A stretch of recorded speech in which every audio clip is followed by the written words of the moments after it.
Assalamualaikum warahmatullahi wabarakatuh. Selamat malam semuanya. Kebetulan saya mengerjakan di malam hari, Bapak. Salam hormat, Pak Agus. Terima kasih. Perkenalkan, nama saya Sony, mahasiswa program studi manajemen P2K dengan NIM 84121123015. Pada kesempatan kali ini, saya hanya akan memaparkan sedikit tentang PowerPoint, di mana sebelumnya saya juga sudah mengerjakan tentang struktur atau strategi manajemen sumber daya manusia dalam perusahaan retail. Kenapa saya memilih perusahaan retail? Karena sebelumnya setelah saya hitung dari dua angka terakhir di NIM saya, kebetulan saya mendapat poin 3, yaitu di mana poin 3 tersebut adalah tentang perusahaan retail.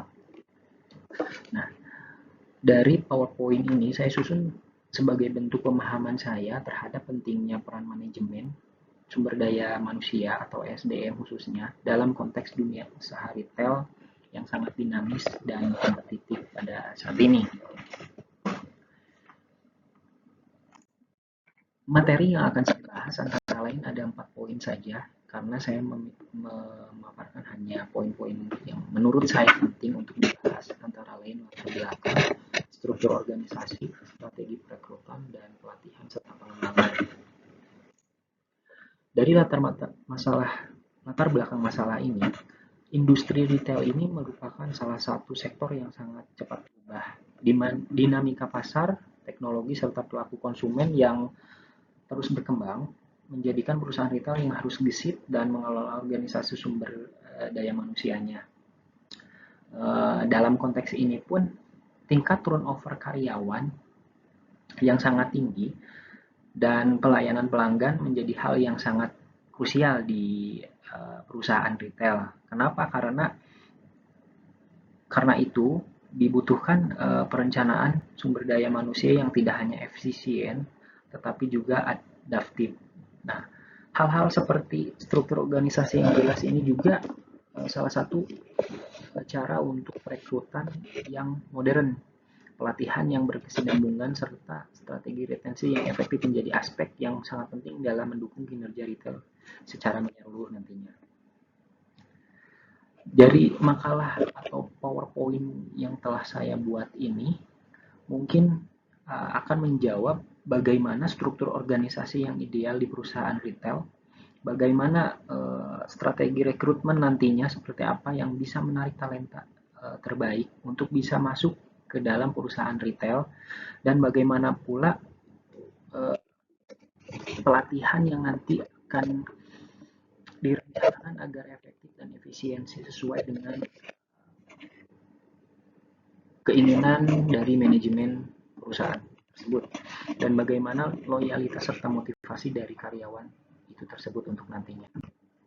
Nah, mungkin dari slide selanjutnya adalah struktur organisasi, di mana struktur organisasi yang baik adalah fondasi utama dalam manajemen sumber daya manusia. Dalam perusahaan retail sendiri, struktur organisasi yang dipergunakan di mana aktivitas dibagi berdasarkan fungsi-fungsi khusus seperti penjualan, pembelian, pelayanan pelanggan, dan HRD itu sendiri. Contoh nyata biasanya kita ngambil contoh seperti perusahaan di Indomaret, di mana Indomaret menggunakan atau menerapkan struktur flat dan fleksibel yang memungkinkan pengambilan keputusan yang cepat dan responsif. Keuntungan dari struktur seperti ini antara lain adalah koordinasi antara divisi yang nantinya lebih mudah, pengawasan yang lebih optimal nantinya, serta komunikasi vertikal dan horizontal berjalan lebih efektif, di mana komunikasi dua arahnya ini akan lebih baik, efektif, dan lebih efisien nantinya, dan mampu merespon perubahan pasar secara cepat juga.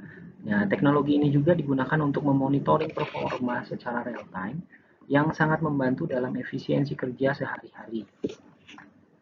Di next selanjutnya adalah strategi dalam suatu perekrutan. Di sini ada beberapa poin. Perekrutan ini adalah salah satu langkah awal dalam membangun tim yang kuat dalam era digital seperti sekarang ini, metode perekrutan ini ada metode konvensional yang sudah mungkin akan ditinggalkan. Seperti perusahaan retail, Alfa atau Indomaret ya mulai menggunakan pendekatan digital dari mulai pencarian lowongan kerja yang disebar melalui platform-platform digital atau media sosial, serta employer branding diperkuat untuk menarik minat calon pelamarnya juga nantinya. Dan digunakan juga sistem seleksi berbasis komputerisasi dan kompetensi dan psikotes secara online. Jadi program seperti re-reval karyawan atau kampus hiring juga terbukti efektif untuk menarik generasi muda yang akan siap kerja, dinamis juga dengan teknologi ini pun kita bisa memperkuat perusahaan dan perusahaan itu bisa lebih cepat menentukan talenta yang cocok secara budaya dan kompetensi nantinya. Pelatihan dan pengembangan karyawan. Setelah proses perekrutan, biasanya perusahaan membawa karyawan baru dan dapat berkembang secara berkontribusi maksimal dan baik. Di sini perlunya atau pentingnya pelatihan, di mana karyawan ini akan dilatih secara rutin meliputi pelatihan teknis seperti penggunaan sistem kasir untuk Indomaret atau Alfamart dan manajemen stok, serta untuk pelatihan soft skill-nya seperti komunikasi, pelayanan pelanggan, serta untuk berkomunikasi yang baik dengan sesama rekan kerja agar terjadi timbal balik yang baik antara rekan kerja satu dengan rekan kerja lainnya agar meminimalisir terjadinya miskomunikasi pada nantinya.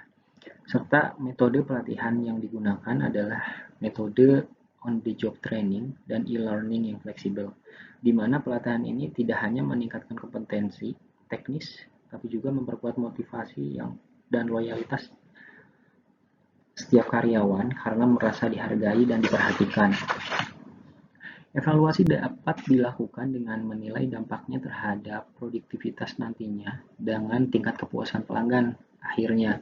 Perusahaan juga memberikan jalur promosi dan memonitoring sebagian dari pengembangan karir dari karyawan itu sendiri.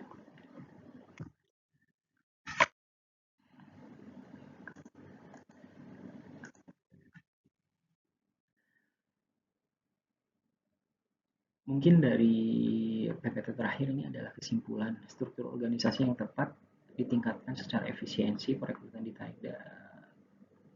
bertalenta, rekrutan digital, tarik talenta berkualitas, pelatihan berkelanjutan, tingkat produktivitas. Nah, dari 3 poin penting ini,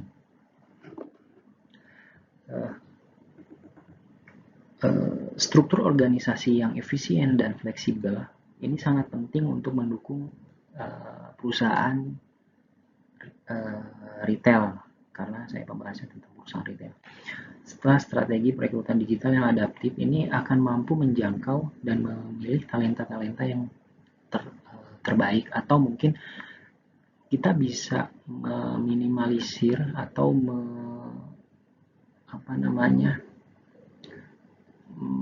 memilih dengan sangat efisiensi dan tepat sesuai dengan apa yang kita butuhkan, karyawan yang kita inginkan, dan kualitas karyawan yang kita mau nantinya.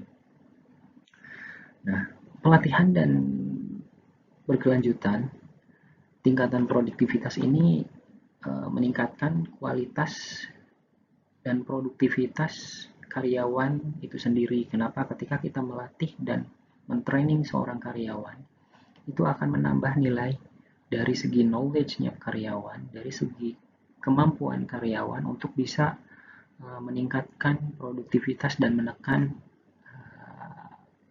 efisiensi juga nantinya untuk perusahaan retail itu sendiri.